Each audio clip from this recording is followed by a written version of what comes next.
Elektabilitas Partai Perindo terus mengalami kenaikan. Survei Litbang Kompas menunjukkan elektabilitas Perindo menembus angka 4,5%, melampaui sejumlah partai politik di parlemen saat ini.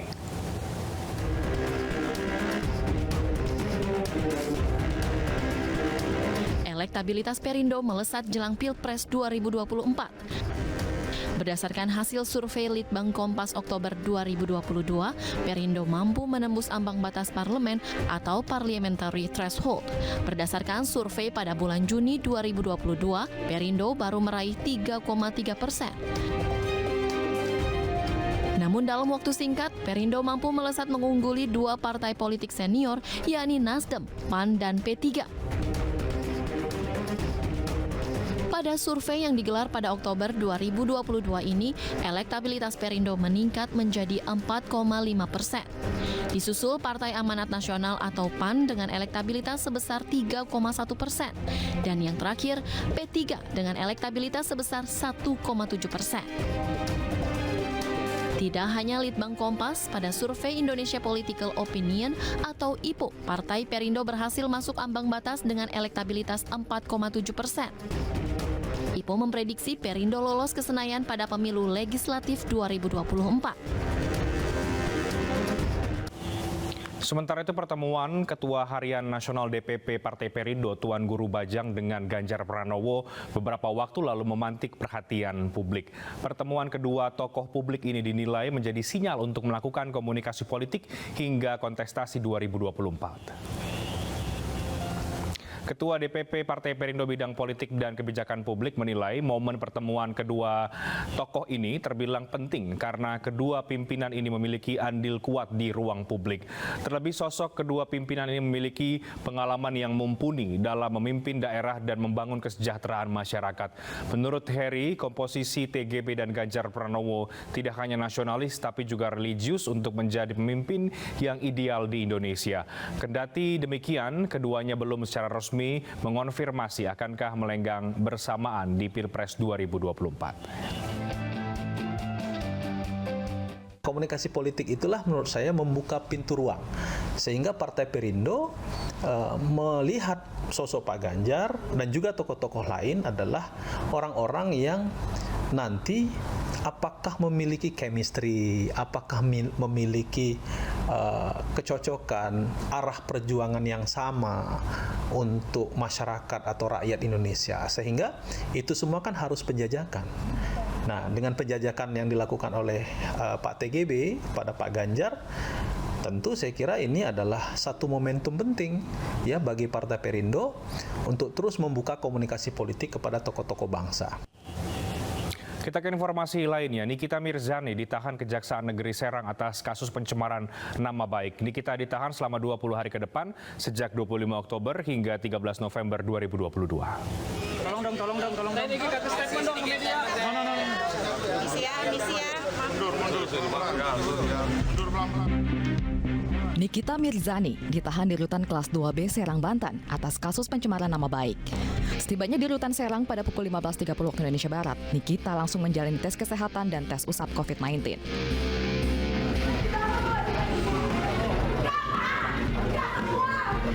Saat hendak dibawa ke rumah tahanan dan ditahan, Nikita berteriak dan menangis histeris. Kejari Serang menerima surat pemberitahuan dimulainya penyidikan atau SPDP terhadap Nikita pada 13 Juni 2022. Bersamaan dengan SPDP tersebut, Kejari Serang menetapkan Nikita sebagai tersangka. 2 kali Nikita mangkir dari pemeriksaan sebagai tersangka dengan alasan berobat ke luar negeri. Ada yang luar biasa terjadi pada diri Nikita, dia digerebek tengah malam, digerebek subuh, ditangkap di mal, tapi Niki tidak dilakukan penahan karena kemanusiaan. Karena dia mempunyai seorang anak.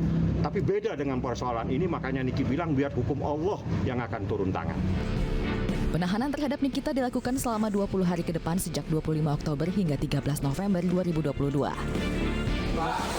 Pertimbangan ditahan adalah pertama adalah alasan objektif, yaitu pasal 21 ayat 4 bahwa ancaman pidananya di atas 5 tahun.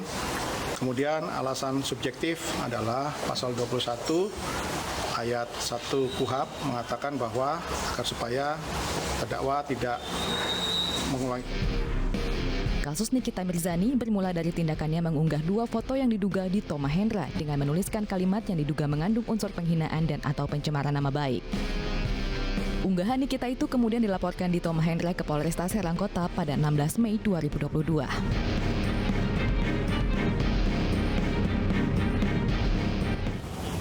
Ya, Nikita Mirzani ditahan di Rutan Kelas 2B Serang, Banten atas kasus pencemaran nama baik. Nikita langsung dibawa ke penyidik Kejari Serang ke Rutan, didampingi tim kuasa hukumnya. Untuk mengetahui lebih lengkapnya, kami telah terhubung dengan Kepala Kejaksaan Negeri Serang, Freddy D. Simanjuntak. Selamat sore, Pak Freddy. Selamat sore, Mas Reinhardt. Baik, Pak Freddy, ada 2 pertimbangan menahan Nikita Mirzani, pertimbangan objektif dan juga subjektif. Yang subjektif ini, apakah kejaksaan mengkhawatirkan Nikita ini tidak kooperatif atau menghilangkan barang bukti atau apa sebetulnya, Pak? Ya, terima kasih. Jadi alasan subjektif ini adalah murni hasil dari kajian atau telahan daripada jaksa penuntut umum. Jadi saya di sini hanya sebagai pimpinan, sebagai kajari, hanya mengesahkan saja dan semuanya tergantung daripada JPU yang membuat apapun alasan-alasan tersebut. Jadi semua kewenangan ada pada jaksa penuntut umum. Itu adalah suatu proses baku yang mana kalau terjadi tahap 2, JPU akan selalu membuat berita acara atau nota pendapat kepada kajari untuk dimintakan pendapat dan alasan-alasannya. Apakah ditahan ataukah tidak. Demikian Mas Reinhardt. Baik. Pak Freddy, kita lihat dalam video yang ramai ya disaksikan oleh masyarakat, ada upaya perlawanan dari Nikita Mirzani dan juga tadi dari tim kuasa hukumnya yang keberatan dengan penahanan ini. Apa sikap dari Kejaksaan Serang terkait dengan upaya dan juga upaya sikap Nikita Mirzani yang cukup melawan ketika berusaha untuk ditahan? Ya, sebenarnya secara umum, secara keseluruhan memang tersangka NM ini memang sudah kooperatif ya. Mungkin pada saat itu yang bersangkutan tidak siap ataupun kita wajar lah sebagai manusia biasa, manusiawi lah. Namanya seorang yang akan ditahan pasti ada dampak psikologis, di mana namun pada akhirnya yang bersangkutan pun dengan secara sukarela mematuhi dan akhirnya kami kirimkan ke Rutan Kelas 2B Serang. Memang agak sedikit berat yang bersangkutan karena tidak menyangka akan dilaksanakan penahanannya. Demikian, Mas. Oke, tapi artinya Kejaksaan Negeri Serang yakin ya Pak Freddy, ini upaya penahanan ini, upaya langkah hukum ini sudah sesuai dengan prosedur? Ya, bagi kami Kejari Serang, langkah tersebut adalah merupakan suatu SOP standar dan itu semuanya merupakan sesuatu yang sudah kita laksanakan setiap kali kita melaksanakan tahap 2 di Kejari Serang. Baik. Demikian. Baik Pak Freddy, terakhir singkat, setelah pelimpahan berkas tahap kedua ini selesai, artinya tinggal menyusun dakwaan, tinggal persidangan, kapan proses ini akan segera dilanjutkan, Pak? Jadi penuntut umum akan dalam waktu 20 hari akan mempersiapkan atau menyusun surat dakwaan. Untuk selanjutnya berkas perkara tersebut akan segera kami limpahkan ke Pengadilan Negeri Serang. Jadi dalam waktu 20 hari ini JPU akan segera menyusun surat dakwaan. Itu aja Mas, kalau saya Mas. Baik, terima kasih untuk keterangan yang Anda sampaikan Pak Freddy Simanjuntak, Kepala Kejaksaan Negeri Serang. Ya, dikenal kerap menyampaikan pernyataan kontroversial, Nikita Mirzani tercatat beberapa kali tersandung masalah hukum mulai dari pencemaran nama baik hingga penganiayaan. Nikita Mirzani kini ditahan di Kejari Serang dan terancam pidana 4 tahun penjara UU ITE atas kasus pencemaran nama baik.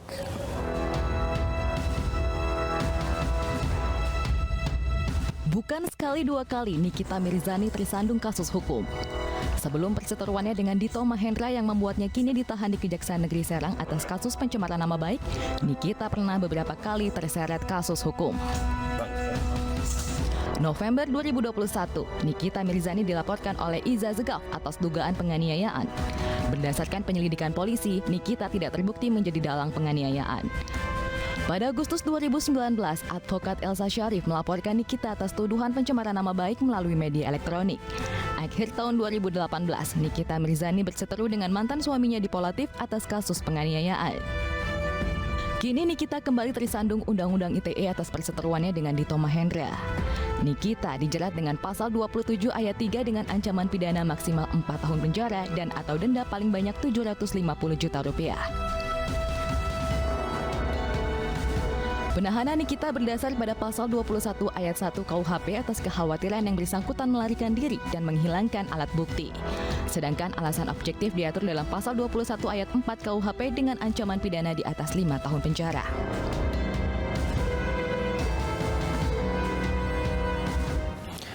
Polisi memastikan wanita penerobos istana yang menodongkan senjata api ke Pas Pampres terkait dengan gerakan radikalisme. Sementara motif pelaku menyasar istana masih didalami oleh Densus 88.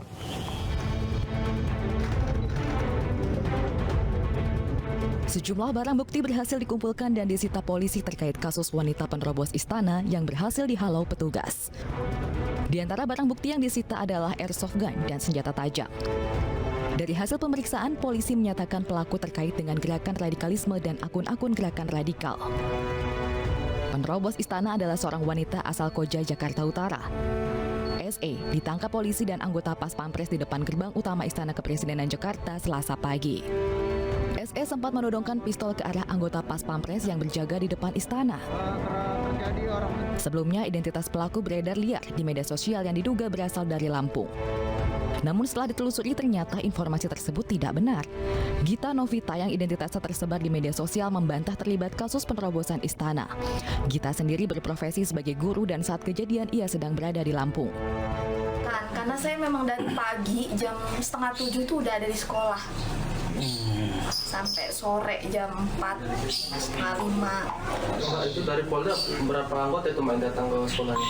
Kalau nggak salah 4 apa 5 gitu, saya nggak tahu. Kalau untuk ke rumah yang datang?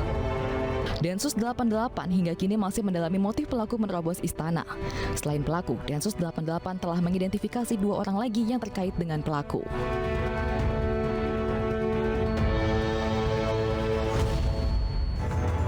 Enam tersangka tragedi Kanjuruhan telah ditahan. Siapakah yang paling bertanggung jawab? Adakah yang patut dijadikan tersangka lagi? Kami akan membahasnya usai jeda berikut. Tetap di iNewsroom.